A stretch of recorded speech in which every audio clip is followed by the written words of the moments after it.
From GearBest.com, this is Mark Josie. Now look at this mess right here with all the tiny monsters. So basically we have all these tiny monsters with a battery and the different head, the TM11, TM36, TM26, a lot of stuff there.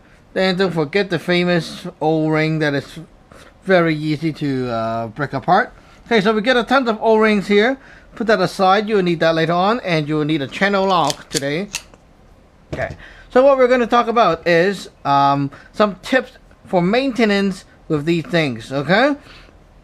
So, one famous problem is the leak. So when you put your tiny monster TM11 together, you screw it on, okay? It works. Come on, hey, it works. Okay, so it works.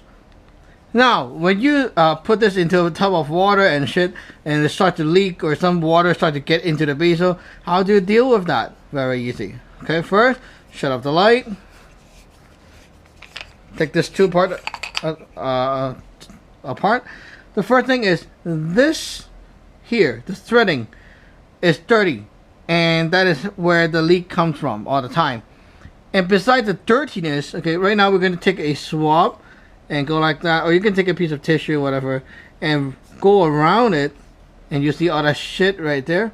Okay, so you want to clear that out first and make sure that this is free of crap. Okay, and also you may as well want to take this outside and use a swab to kind of gently rub the plate a little bit if you want. Okay, also right here, the gold part, use a dry swab, okay, to kind of rub it so that you clear the crap. And also you see the threading, it's very dirty if you do that. Okay, you see, so clear that shit out. And these are what can cause the water leaks. Okay, the dirty stuff can cause water leaks. Okay, now that we're done fixing these, you take another clean swab, and what I would like to do is do a second run. Still some shit there. Okay, like that. Do a second run, and might as well. Okay, keep in mind that there's a black O-ring here. Okay, sometimes if that is damaged, you take another one and replace it. So one of your tiny monster kit stuff will come with an O-ring, and you might as well just slap it on, and then that's what you want to do. Okay, so take that one out, put this one in, and that's what you do. So anyway, if you don't have one, you can go to a hardware store to find one, and they should be able to get you one. Okay, so it's very easy to take this thing out too. You just kind of picked it out and it will come out. Okay, so or use a pick, a toothpick, whatever to help you. Anyway, not doing that here. And what you want to have right now is a tub of grease.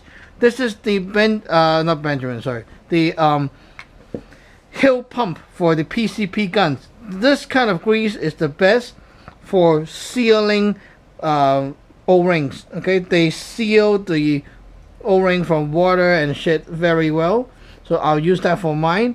If you don't have that, I will say synthetic grease will also work very well. Okay, slap some on just like that. Okay, remember to grease that O-ring part where the O-ring is. Okay, you might as well want to put it with your finger like that, rub it on the O-ring. Okay, so everywhere is greased up. Basically that's all you need to do. If you don't have this grease, this is expensive shit, you can use the normal synthetic grease and it will work too. Okay, so now you just put your batteries back, and there you go. That's going to fix the water leak going inside the compartment. Okay, so after that you screw it on, and there should be a tiny bit of grease that is too much in squirting out. Okay, so right now let's test the light. It's working.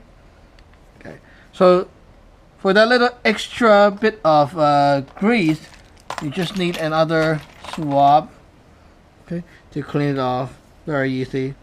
Okay, basically that's all you do for fixing this part. Now what about the bezel? Okay, sometimes water goes in here, and that's the biggest problem. The Tiny Monster 11, you have to unscrew the bezel like that.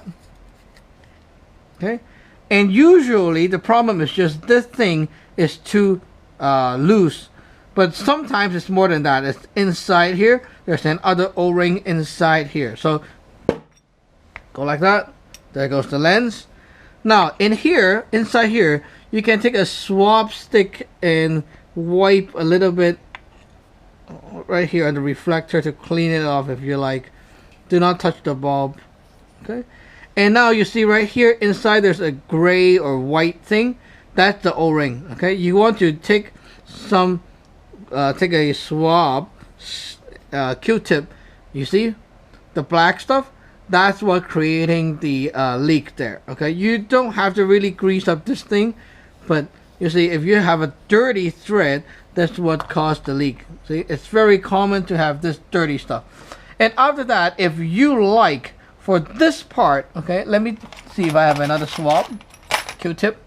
Okay, I will choose to use a bit of gun oil. Okay, the Gamma gun oil. It works really well. Okay, so not grease, because grease, it will affect the look inside of the flashlight. Okay, what the oil does is add a little bit of lubricant to the that seal right there, and it will get your seal better, and also might as well clean up the seal. Okay, so we just wipe it all around a few times so that it's looped, and that's all you need to do. Okay, and after that, use the dry part to wipe off excessive oil. Okay, so just a tiny coat of oil is enough. Now you need to put your lens back. You can might as well wash the lens if you like. Okay, put it back, and then your bezel, put it back. Very easy. And so why the hell do you need a channel lock? Because sometimes you just cannot open this thing. Okay, so you need some help from a channel lock. So what I usually do is when I tighten it, sometimes it's not tight enough. Take a channel lock, okay, lock it all the way, make sure it's big enough, and clamp on to the bezel like so. It's gonna scratch it a little bit if you're not careful, but it's okay, no big deal. And then now we'll clamp it and twist it. Okay, twist a little bit, and that's how you can get this thing very tight. So by doing that, you tighten this bezel, it push in better, and also the O-ring will seal better, and that is how you can get the seal to work better. Same thing goes to the long battery. Same shit. Basically clear the crap all around it, okay, and then grease it up with the silicone grease, and it will work again. So basically, stick this tiny bit of grease, okay, slap it on, and that's it. Okay, so that's the maintenance we're talking about, the greasing part. That's it. Okay, and that's for the TM36. Okay, another issue with the O-ring is actually under the switch, which is very rare, and that you don't need to fix it yourself, because usually you take it, you give the thing back to NItecore to fix the inside, but usually it's another O-ring there. In case that thing fell out, silicone grease it and it will still work. Okay, remember that. Now for the TM36, I don't think you can really open the thing up, so might as well just forget about it. And there isn't much chance of a fail of that bezel anyway. For the TM26, okay, this one, the only thing you need to do is also that O-ring spot, also the same spot, nothing more. Okay, same shit as the TM11. So clean it up from time to time, and you see all the crap there. Okay, and then grease it up and put it back. So basically that's it for the water leak, nothing more. You cannot unscrew these 4 bezel on the TM26 unless you have their special tool. So basically they're pretty tight and it won't leak in from there. So basically that's all you need to do. There are also some tiny screws holes here. I don't know if you can actually unscrew or screw that back better, but anyway, so basically that's how it is. And in case of leaking from inside the compartment or inside the bezel of your TM11, that's what you can do. Okay, thank you for watching. Remember to subscribe and like. Bye bye.